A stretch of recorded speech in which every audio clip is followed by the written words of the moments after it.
شروع کرتا ہوں اللہ تعالیٰ کے نام سے جو بڑا مہربان اور نہایت رحم فرمانے والا ہے۔ حضرت ابو امامہ باہلی رضی اللہ تعالیٰ عنہ رسول اللہ صلی اللہ علیہ وآلہ وسلم سے بیان کرتے ہیں کہ آپ نے فرمایا،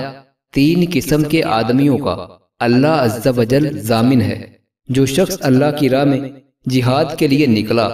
تو اللہ اس کا ضامن ہے، حتیٰ کہ اگر اس کی وفات ہو جائے تو اس کو جنت میں داخل کرے گا یا اجر و ثواب اور غنیمت کے ساتھ واپس لوٹائے گا۔ دوسرا وہ آدمی جو مسجد کی طرف گیا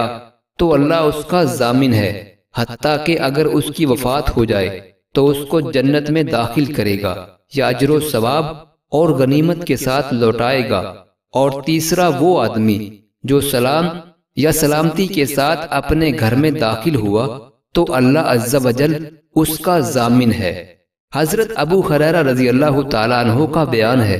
کہ رسول اللہ صلی اللہ علیہ وآلہ وسلم نے فرمایا،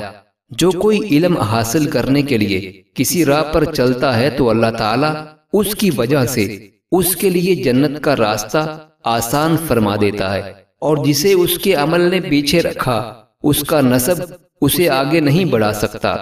رسول اللہ صلی اللہ علیہ وآلہ وسلم نے فرمایا،